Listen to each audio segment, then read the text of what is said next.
감주자의 예배 소명으로 사순절 다섯째 주일 주일 오전 예배를 드리겠습니다.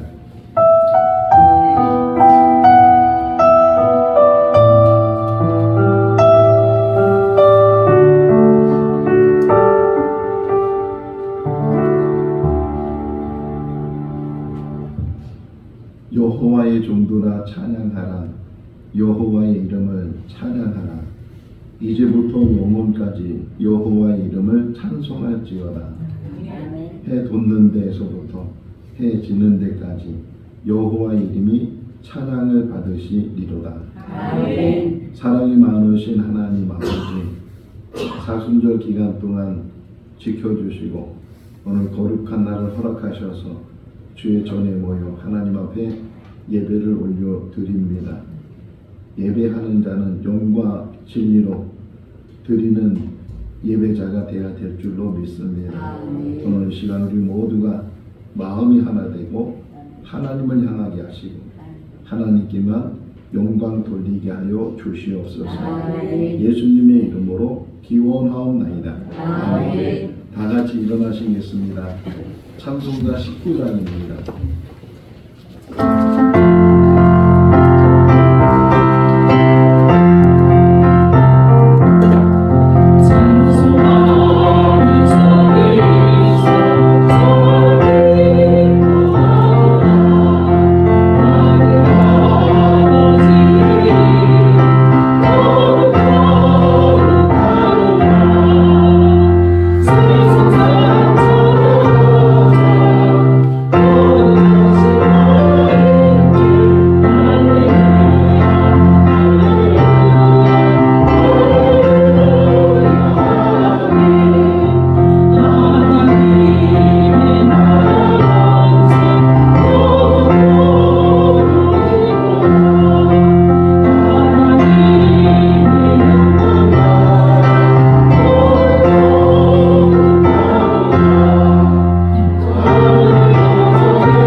주간을 뒤돌아보면서 참여하는 시간을 갖겠습니다.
사랑의 하나님 아버지, 오늘 이 시간 주의 전에 나와 우리의 모습을 뒤돌아보았습니다.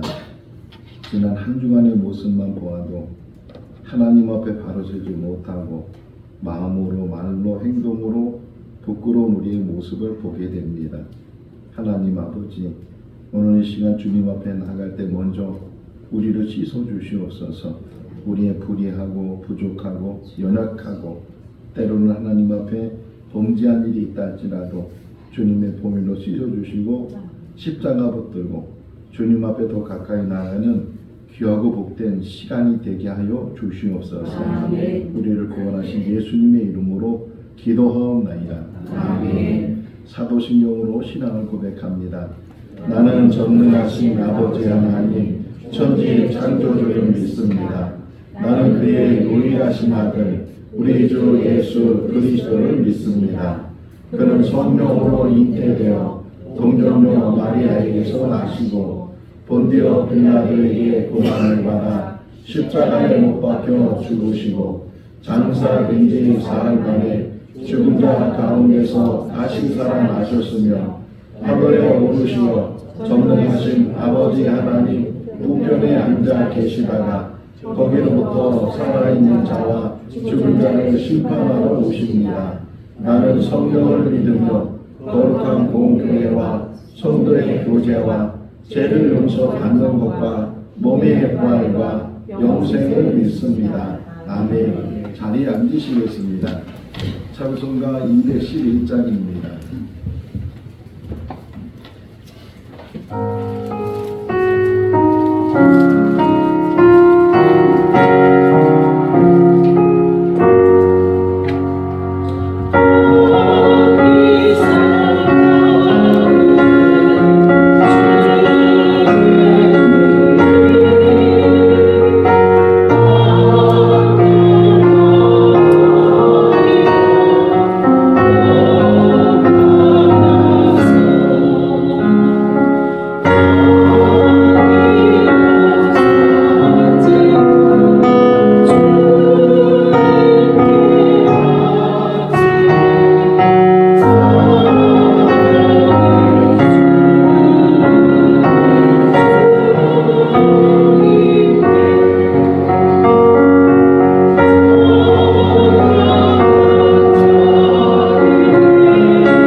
기도하시겠습니다.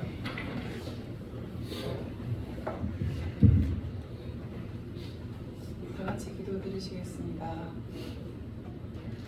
사랑과 자비의 하나님 아버지, 이 안식일에 하나님의 전에 나와 지난 한 주의 삶을 내려놓습니다. 한 주간 세상에서 살아가면서 알게 모르게 지은 죄를 하나님 앞에 고백하며 용서와 은혜를 구합니다. 우리의 심령을 감찰하시는 하나님, 진실한 회개의 마음을 가진 성도들의 죄를 씻어주시고 마음이 청결한 자는 복이 있나니 그들이 하나님을 볼 것이라 하셨으니 이 시간 우리에게 은혜와 자비를 베푸사 하나님의 뜻을 따르는 삶을 살아가게 하옵소서.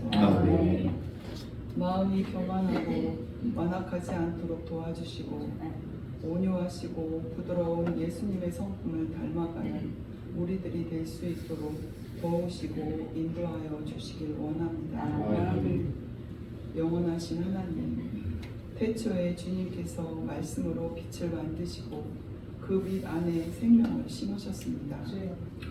푸른 하늘과 넓은 바다, 들에 피어나는 꽃과 숲의 노래가 주님의 선하심을 증언합니다.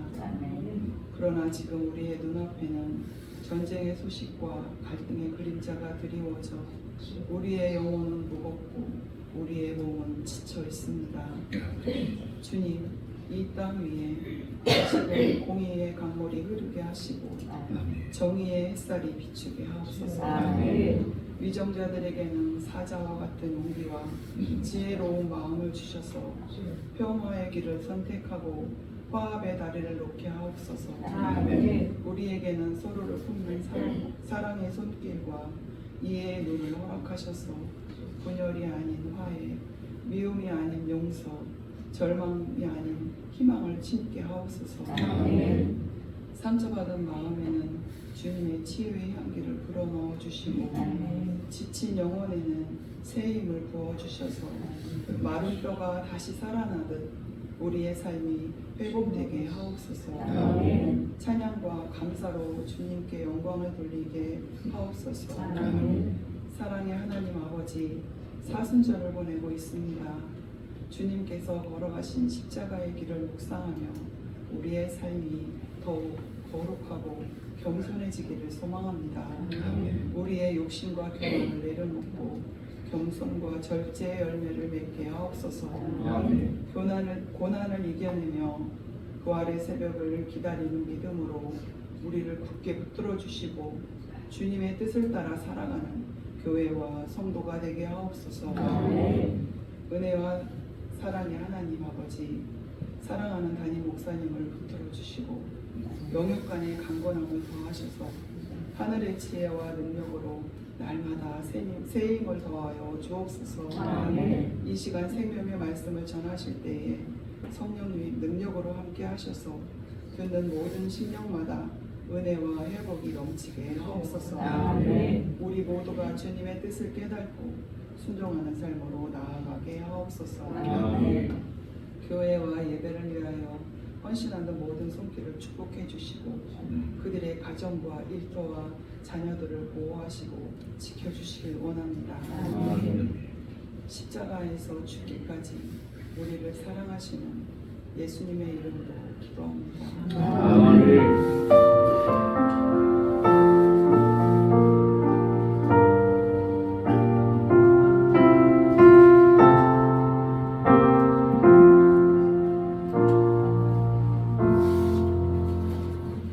오늘 우리 주신 하나님의 말씀은 시편 110편 1절에서 7절 말씀입니다. 구약성경 885쪽 시편 110편 1절에서 7절 말씀 한 절씩 교독하겠습니다. 여호와께서 내 주에게 말씀하시기를 내가 내 원수로 내 발판이 되게 하기까지 너는 내 오른쪽에 앉아 있으라 하셨도다. 주의 종들의 귀를 베푸시니 주의 권능의 날에 주의 백성이 거룩한 옷을 입고 즐거이 헌신하니 새벽 이슬 같은 주의 청년들이 주께 나오는도다. 여호와는 영원하고 변하지 않으시오나 이르시기를 너는 내 계속의 서열을 따라 영원한 제사장을 하셨도다. 주의 오른쪽에 계신 주께서 그의 노하심을 날에 왕들을 쳐서 깨뜨리실 것이라. 모든 나라를 심판하여 시체로 가득하게 하시고 그런 나라의 같이요 길가에 신의 물을 마심으로 그의 머리를 드시리로다. 아멘. 전교의 찬양대가 하나님께 찬양을 드리겠습니다.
오늘은 사순절 다섯째 주일이고 사순절절을 시작하면서 사순절 주일에는 시편의 말씀을 묵상한다고 말씀을 드렸고 오늘 다섯 번째 시편의 말씀을 묵상하게 됩니다.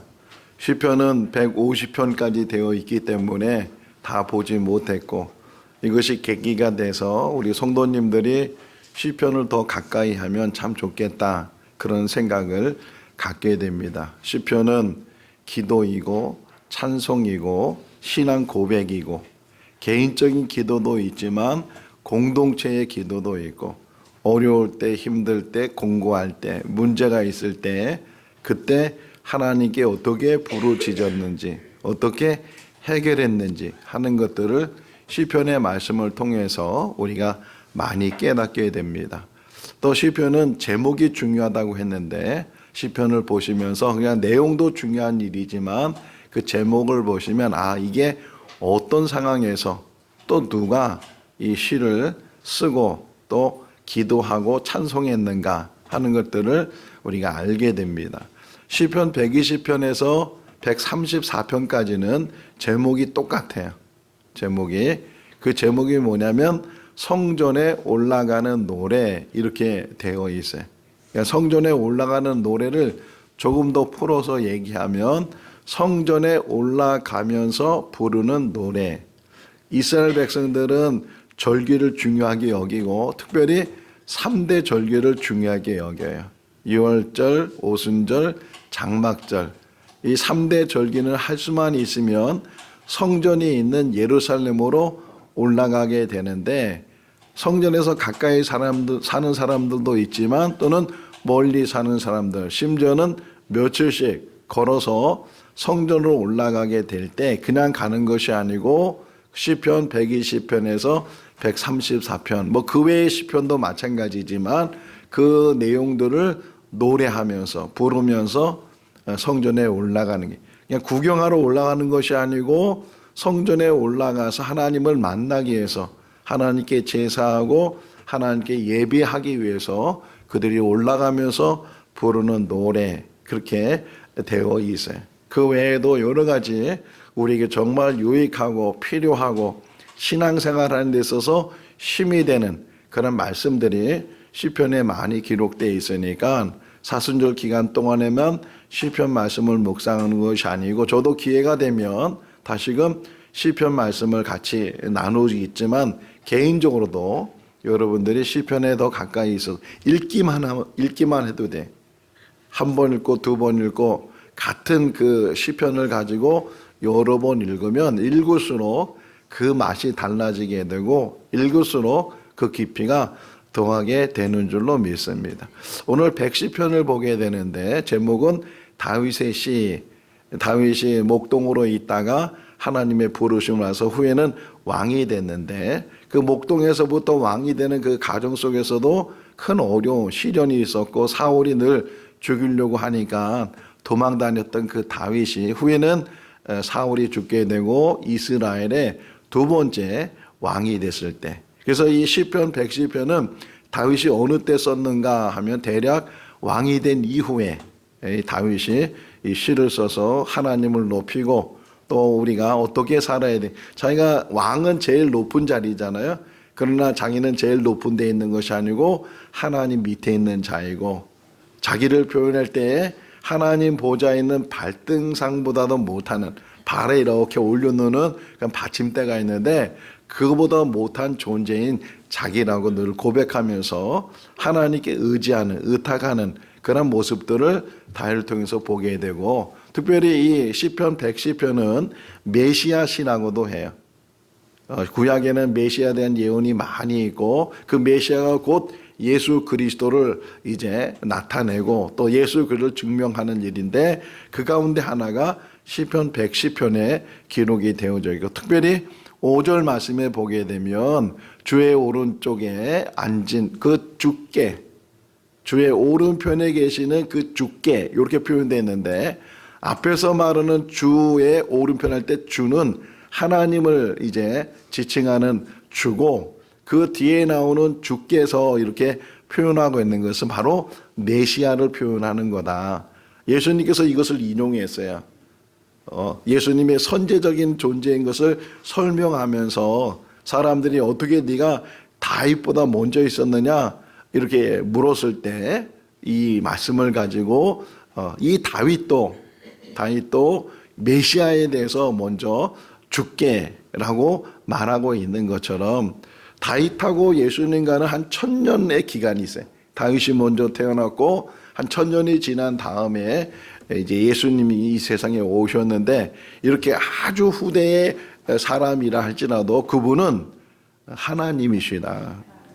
하나님이 사람이 돼서 이 땅에 오신 분이시고 요한복음 1장 1절에서 말씀하고 있는 것처럼 예수님은 누구시냐 말씀으로 표현했는데 태초에 계셨던 분이시고 하나님과 함께 계셨던 분이시고 하나님이시다 이렇게 선포하고 있는 것처럼 예수님은 그 때에 맞게끔 오셨지만 그 때에 태어나셨지만 그러나 그분은 선제적으로 계셨던 분이고 다윗보다 먼저 계셨던 분이고 다윗이 그분을 가리켜서 주라고 표현했다. 이렇게 복음서에서는 설명을 하고 있어요. 또 4절 말씀에 보게 되면 멜기세덱의 서열을 따라 이렇게 표현하고 있는데, 이 멜기세덱이라는 인물은 아브라함 시대의 인물이, 아브라함이 롯이 붙잡혀 갔다는 소식을 듣고 롯을 이제 구해오고 또 많은 이제 노량물도 가지고 오고 그랬을 때 아브라함을 맞이했던 사람이 멜기세덱이 살렘 왕이고 그는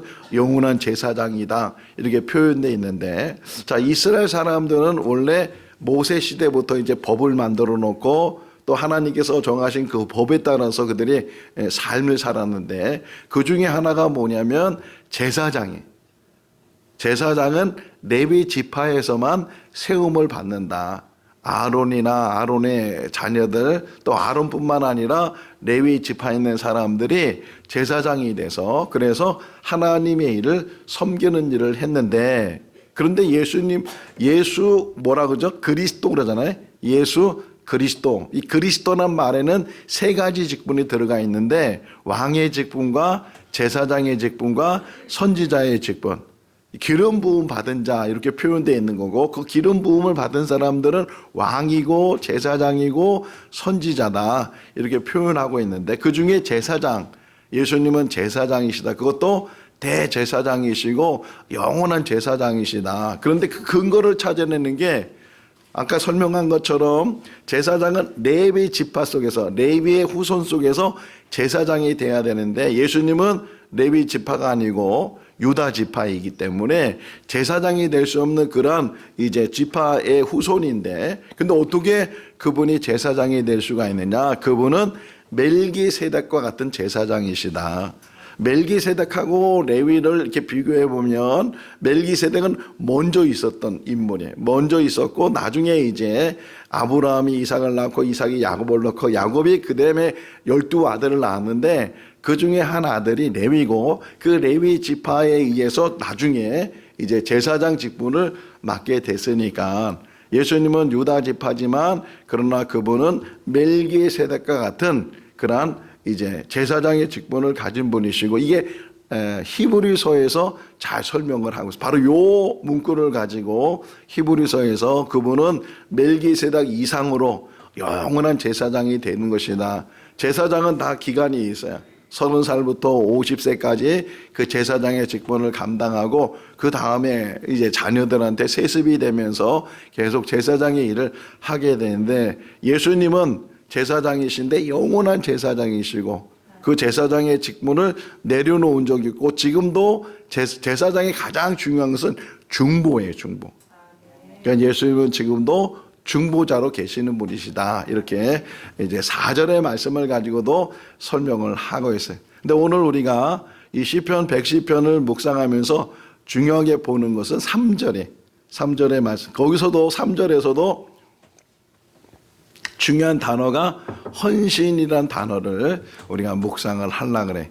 헌신하면 어떤 면에서는 교회적으로 아주 중요하게 다루는 용어이기도 하고, 또 헌신이란 단어가 어떻게 보면 무겁게 여겨지는 그런 단어이기도 해요.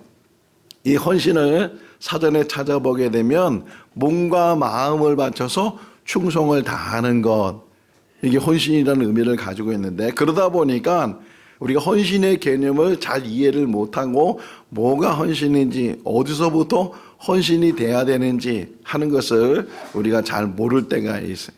가끔 어느 이제 우리 교인들하고 또 다른 교인들하고 대화를 나누다 보면 어떤 그 다른 교인들이 저한테 그런 얘기해요. 목사님, 저는요 날라리 집사예요. 날라리 집사. 제대로 신앙생활 못하고 또 예배도 제대로 안 드리고 저는 날라리입니다. 이렇게 표현하는 분도 있고, 또 어떤 분은 거기에 비해서 또 이렇게 얘기해. 목사님, 저는 집사가 아니고 잡사입니다. 뭐 이렇게 표현하는 분도 있어요. 물론 자기에 대해서 바르게 신앙생활을 하지 못하는 그런 부분을 비유적으로 이야기하는 부분도 있지만, 또 어떻게 보면은 자기 딴에는 날라리 같고 자기 딴엔 집사가 아니고 잡사 같아도 하나님이 보실 때는 그는 온전한 헌신자일 수 있다. 그러니까 그러니까 헌신하면은 교회에서 열심히 일하고 뭐 충성하고 많은 일을 하고 그게 헌신인 것처럼 물론 그렇게 하는 것도 너무 좋은 일이겠지만 헌신을 처음부터 잘 이해를 하게 되면 헌신이 뭔가 오늘 내 마지막 부분에 가서 난 정말 헌신자로 살아야 되겠다. 그런 결심을 우리가 다 가질 수 있기를 바랍니다. 예전에 이제 우리 교회는 헌신 예배라는 게 없는데 다른 큰 교회나 뭐 이렇게 기존에 있는 뭐 여전도회가 많고 남성교회가 많고 기관들이 있으면 1년에 한 번씩은 헌신 예배를 드린다고요. 그러면 이제 저도 가끔 어느 교회에서 헌신 예배 말씀을 좀 전해 달라고 해서 그 교회에 가서 말씀을 전하게 되는데 또 특별히 여전도회 헌신 예배를 가면 대부분의 순서를 맡으신 분들은 뭘 입고 있어요? 한복을.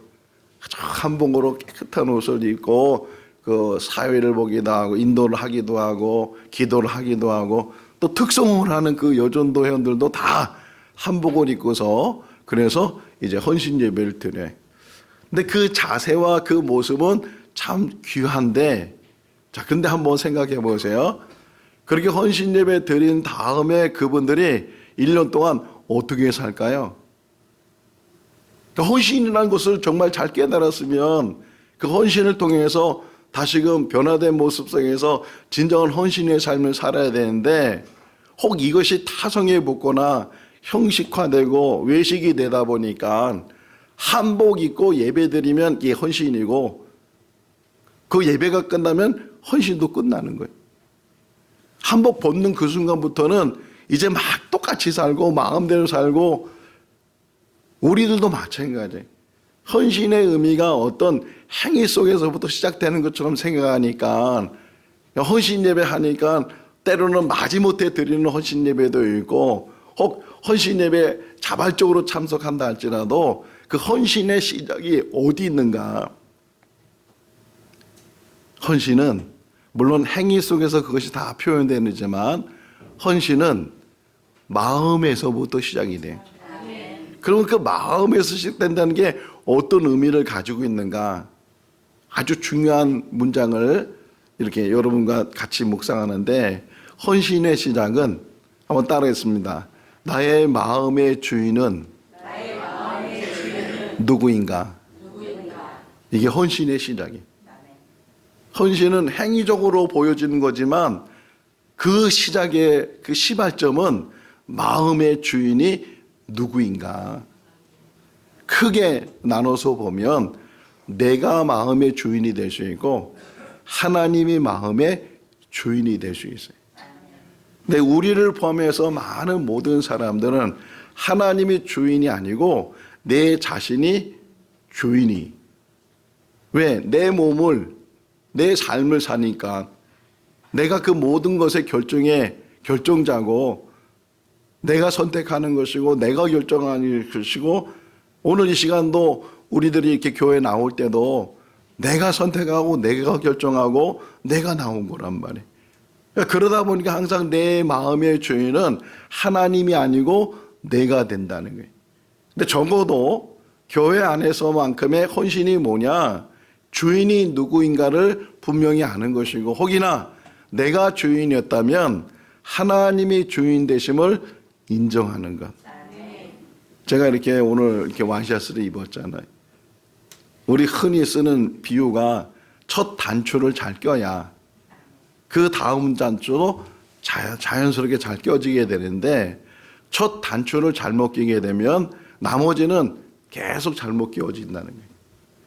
헌신의 시작이 행위에 있는 것이 아니고 마음에 있는데 그 마음의 주인이 누구인가를 확인하고 마음의 주인이 혹이나 내가 이제까지 내 마음의 주인이었다면 그 자리를 비워서 그 자리에 하나님이 오시도록 하나님의 주인이 되도록 그렇게 내 인생을 바꾸기 시작하는 거예요. 마음에서부터 변화를 가져서 그래서 삶이 변화지게 되고 신앙생활이 변해지게 될 때 그것이 헌신의 시작이 되는 거예요. 오늘도 저도 인생을 살다 보니까 60 후반으로 이제 가고 있는데 제 인생을 돌이켜보면 물론 다 못한 일은 아닌데 뭐 잘하는 일도 있었고 잘 선택하는 일도 있었고 그런 일들이 있었지만 대부분 제 인생을 보면 잘 선택하지 못한 것. 아, 내가 왜 그랬을까? 이런 영화 제목이 있어요. 지금은 맞고 그때는 틀렸다. 근데 저는 그걸 거꾸로 그때는 맞고 지금은 틀렸다. 이게 인생이에요. 그때는 자기가 잘한 것 같고 자기 선택이 올바른 것 같고 정확하고 분명한 것 같고 그런데 지나고 나니까 그게 후회로 남게 되고 잘못 선택하고 잘못 깨닫고 잘못 이제 가게 되는 그런 일들. 근데 그것을 더 깊이 내면적으로 보게 되면 바로 마음의 주인이 자기였다는 거예요. 이것을 성경적으로 잘 표현하고 있는 것이 사사기 21장 25절에 그때에 이렇게 표현해요. 그때에 이스라엘의 왕이 없으므로 사람이 각기 자기의 소견에 옳은 대로 행하였더라. 그때에, 과거형이에요. 그때에 왕이 없었어요. 그러다 보니까 자기 소견에 옳은 대로, 틀린 게 아니에요. 옳은 대로 행동을 해요. 사사기 내용이 뭐예요? 실패한 인생들, 범죄한 인생들, 타락한 인생들, 그런 인생의 모습들이 다 보여준 게 사사기인데 그런 인생을 살았던 모습의 결론이 뭐냐? 자기 딴에는 옳았다고 생각하는 그 판단과 선택을 속에서 살았는데 그런데 그게 잘못 살았다는 거예요. 근데 앞부분의 전제가 뭐였어요? 왕이 없었다는 거예요. 자, 이것도 잘 이해해야 되는 게 뭐냐면 물론 사울이 없었고 다윗이 없었고 솔로몬이 없었고 이스라엘 왕이 없었던 시대라고 표현을 할 수 있지만 왜 왕이 없었는가? 하나님이 왕 되시기 때문에 하나님이 주인이 되시기 때문에 왕이 없었다고 표현하는데 다시 말하면 이걸 다시 재해석으로 성경을 이해하면 그들 마음에 하나님이 없으므로 각기 자기의 소견에 옳은 대로 행했다. 헌신이 뭐냐? 하나님이 계시는 거예요. 하나님이 주인이 되시는 거예요. 자, 주인과 종이 있는데 종이 열심히 일을 했어요. 그 종의 마음에 있어서 뭘 가장 듣고 싶을까요? 누구에게 듣고 싶을까요? 주인에게. 주인에게 듣고 싶은 말. 우리가 2026년도를 맞이해서 교회 표어를 뭐라고 정했어요? 착하고 충성된 성도. 이 착하고 충성되다는 말을 누가 하는 거예요? 하나님이 누구에게? 우리 한 사람 한 사람에게. 착하고 충성되다. 이 착하고 충성된 이 종이라는 표현이 있는데 이게 마태복음 25장에 나오는 달란트 비유에서 나오는 말씀인데 이 달란트 비유를 보면 5달란트 받은 사람이 10달란트 가져오고 2달란트 받은 사람이 4달란트 가져오고 똑같이 그렇게 칭찬을 들었다 이렇게 표현되어 있어요. 제가 묵상했어요. 생각해 봤어요. 혹 성경에 기록되어 있는 것은 아니지만 혹 그 5달란트 받은 사람이 10달란트가 아니고 7달란트를 가져왔어요. 또 2달란트 받은 사람이 3달란트를 가져왔어요. 그러면 10달란트 가져올 때 또는 4달란트 가져올 때보다 칭찬이 똑같을까요? 다를까요? 성경에 없는 얘기잖아요. 그가 5달란트에서 5달란트 남겼기 때문에 2달란트에서 4달란트로 그가 가져왔기 때문에 주인이 그렇게 칭찬했을까? 아니라고 생각이 돼요. 혹이나 더 적게 갖고 와도 심지어는 여기 장사를 하시는 분도 알지만 장사가 잘 되는 경우도 있지만 대부분은 안 돼요. 그 원금을 까먹는 일이 얼마나 많아요. 그러면 5달란트 받은 사람이 주인이 왔을 때 5달란트는 고사하고 3달란트, 2달란트를 가져오고 2달란트 받은 그 종이 그렇게 열심히 했는데도 불구하고 이물을 남기지 못하고 원금까지 까먹어서 1달란트를 가지고 왔다. 그럼 주인이 뭐라 그랬어요? 너 그거 어떻게 했냐? 그거 왜 잃어버렸냐? 이렇게 야단칠까? 정말 좋은 주인이라면 오히려 위로해주고 격려해주고 칭찬해주고 잘했다, 잘했어, 원금을 잃어버려도 잘했어, 이렇게 칭찬해 줄 거 아니에요. 땅에 묻은 자하고는 틀리다고요. 땅에 묻은 자는 아예 노력도 안 하고 힘쓰지도 않고, 그런데 5달러는 받고 2달러는 받았지만, 애썼지만 힘썼지만 남기지 못한 것, 정말 죄송한 마음을 가지고 그 종들이 주인을 찾아왔을 때 주인은 오히려 잘했다고, 수고했다고 칭찬해주고 격려해준다는 거예요. 그게 헌신이에요. 헌신은 뭔가 결과가 있어서, 열매가 있어서 그것 가지고 주인을 기쁘게 하는 게 아니고, 하나님이 보시는 건요, 과정이에요. 우리 삶의 과정이. 우리 삶의 과정 속에서 그 과정이 정말 하나님 앞에 하나님이 주인이 돼서 그런 삶을 사는가 하는 것들을 하나님이 지금도 우리의 삶을 지켜보시는 줄로 믿습니다. 3절에 헌신이라는 단어가 나온다 그랬잖아요. 그 헌신이라는 단어 앞에 수식어가 하나 뭐가 있어요. 뭐라고 돼 있어요? 즐거이. 그래, 즐거이. 어떻게 헌신해야 된다고요? 즐거이 헌신. 기쁨을 가지고. 이 즐거이라는 말 안에는 자원하여 이런 의미가 있어요. 자원해서. 꼭 기억해야 돼. 하나님의 일은 기쁨을 가지고, 즐거움을 가지고, 자원해서.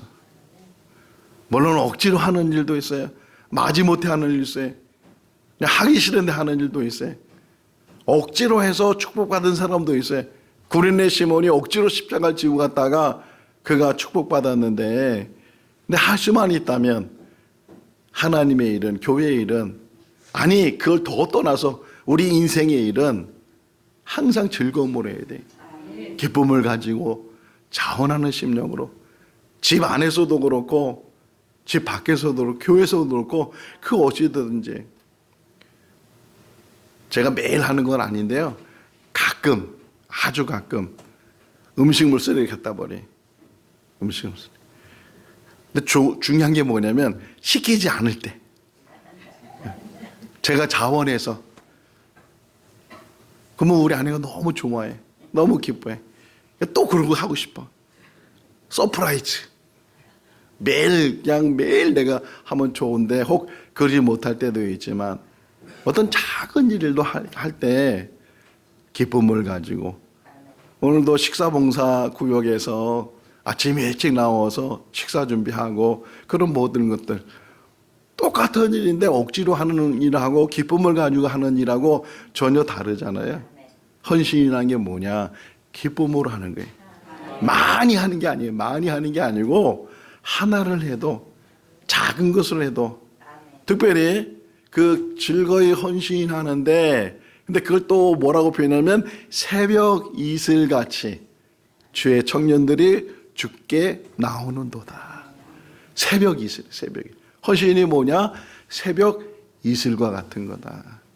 비는 막 비 오는 소리가 들리고 느끼고 보이고 그러는데, 이슬은 말 그대로 새벽에 보이지 않을 때 아주 작은 알갱이들이, 눈에 보이지 않는 그 작은 것들이 소리도 없이 누구에게 복히려고 하는 것도 아니고 그냥 조용히 차분하게 그것이 내려지.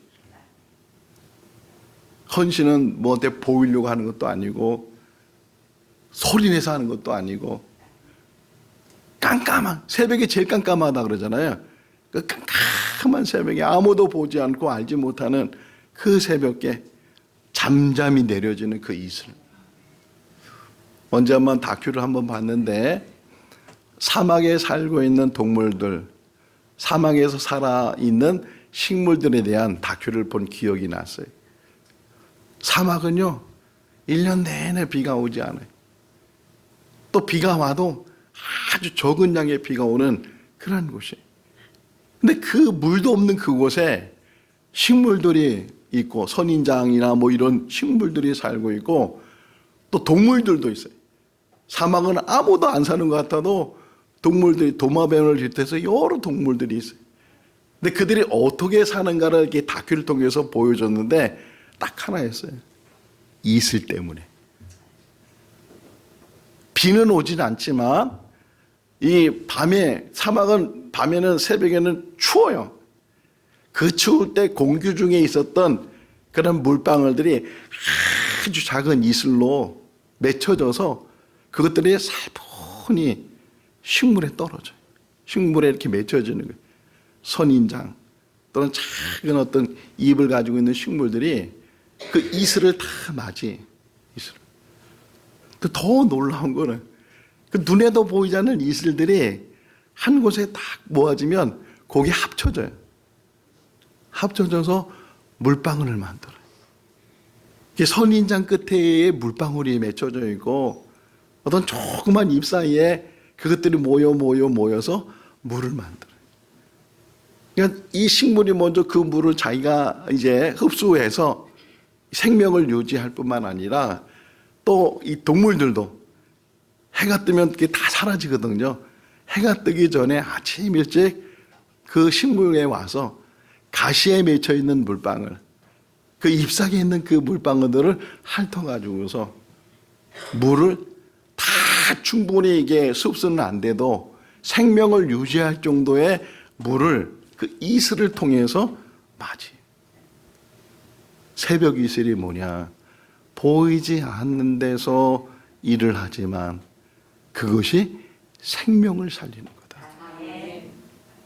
출애굽기 16장을 보면 이스라엘 백성들이 애굽에서 나오면서 양식을 많이 갖고 나오지 못해서 양식이 떨어졌을 때 그때부터 하나님께서 이스라엘 백성들에게 양식을 내려주시는데 어떻게 표현하냐면요.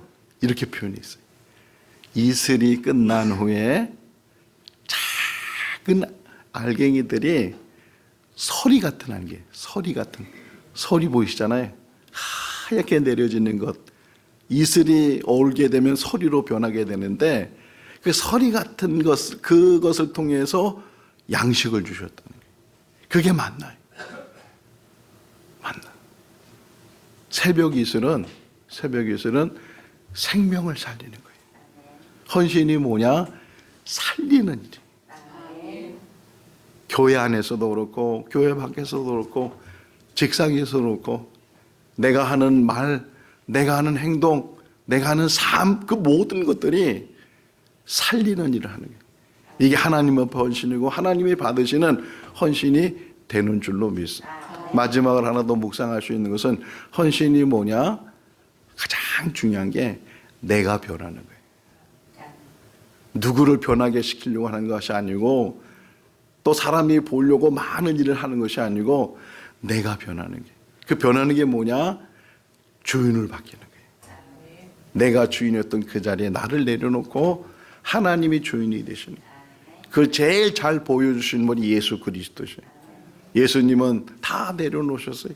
하늘 보좌도 내려놓으시고 천한 몸으로 이 땅에 오셔서 마구간에서부터 시작을 해서 저 갈보리 언덕의 십자가까지 다 내려놓으시고 자기 뜻이 아니고 아버지 뜻을 향해서 내 뜻대로 마옵시고 아버지 뜻대로 이루시옵소서 그런 삶을 사셨던 분이 예수 그리스도.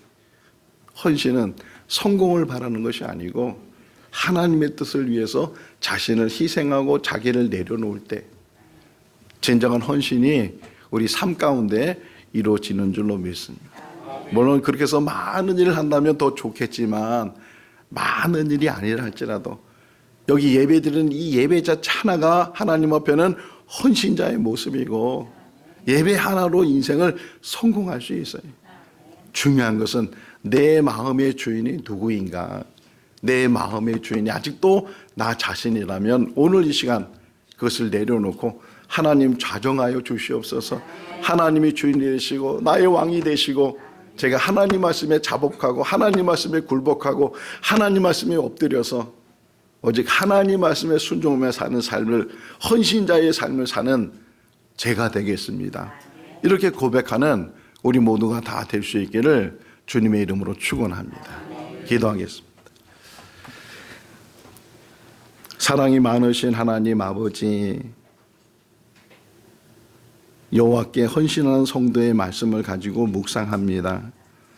진정 우리의 삶을 통해서 하나님께 드려지기를 원하고 우리 마음대로 뜻대로 우리 생각대로 결정하고 선택하는 것이 아니고 하나님의 뜻을 비추어 하나님 말씀에 순종하는 삶을 살기를 원합니다. 진정한 헌신자의 모습으로 변화되게 하시고 오늘 이 시간 새로운 마음을 가지고 우리 인생을 살아가게 하여 주시옵소서. 예수님의 이름으로 기도하옵나이다. 아멘. 찬송 360장 하시면서 봉헌하시겠습니다.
사랑의 하나님 아버지 감사합니다. 저희들 하나님의 자녀로 듣게 해주시고 헌신이라는 의미를 다시금 깨닫게 하시고 어떤 일을 하는 것보다 더 중요한 것은 우리의 변화가 필요하고 우리 마음의 주인을 하나님으로 인정하는 것이 시작인 줄 압니다. 좌정하여 주시옵소서. 우리 삶의 주인이 되어주시고 우리의 왕이 되어주시옵소서. 말씀보다 앞서지 않게 해주시고 하나님 순종하며 따라가는 우리를 되게 하여 주시옵소서. 오늘 이 시간도 하나님 앞에 나올 때 귀한 예물로 봉헌합니다. 드려진 모든 손길들마다 복되게 하시고 혹이나 드리고 싶어도 물질이 없어 드리지 못한 성도들이 있다면 그 마음을 받아주시고 아버지 하나님께서 채워주시되 마음껏 하나님 앞에 드릴 수 있는 은혜도 베풀어 주시옵소서. 우리 교회가 든든히 서가게 하시고 흔들림이 없게 해주시고 하나님의 은혜로 우리 모든 성도들 가정이 복되게 하여 주시옵소서. 예수님의 이름으로 기도하옵나이다. 아멘. 우리 주보를 보시겠습니다. 암송 송구 한번 3번 읽어볼까요? 그의 마음에는 하나님의 법이 있으니 그의 걸음은 실족함이 없으리로다. 그의 마음에는 하나님의 법이 있으니 그의 걸음은 실족함이 없으리로다.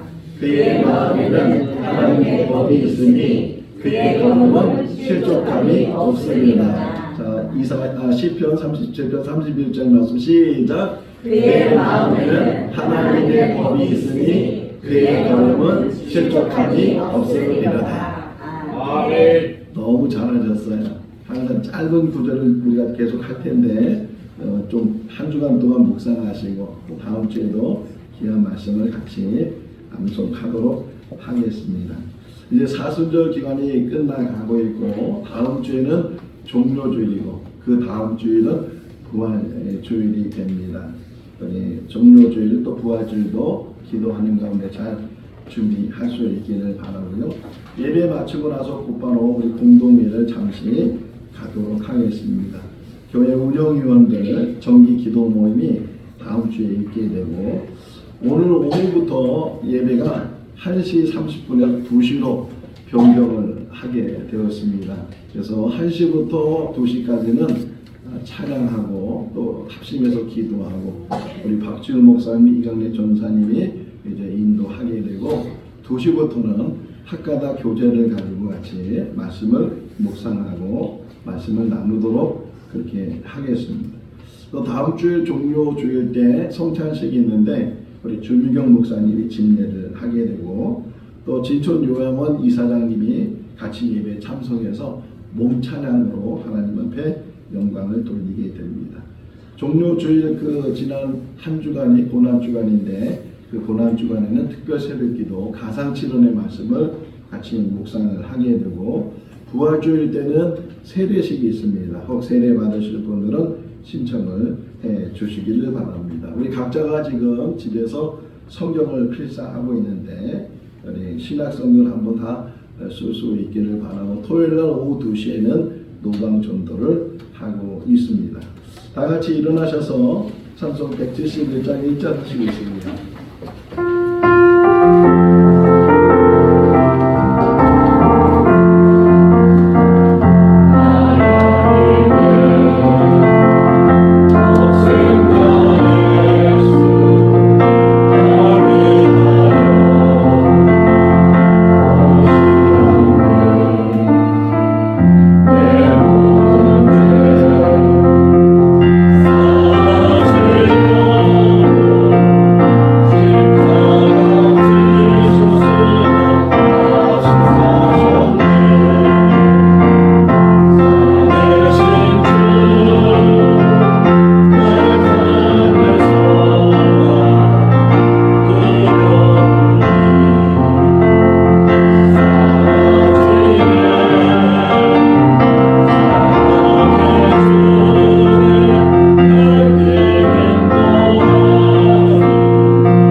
지금은 우리 주 예수 그리스도의 크신 은혜와 하나님 아버지의 무한하신 사랑하심과 성령님의 교통하시고 교제하시고 충만하심이 진정한 헌신이 무엇인지 깨닫고 우리 마음의 주인이 누구인지를 확인하며 하나님이 자정하시기를 소원하고 하나님 말씀에 자복하고 순종하기로 결심하는 우리 모든 성도들 삶 가운데 가정과 자녀와 일터 가운데 영원토록 함께 하시기를 축원하옵나이다. 아멘.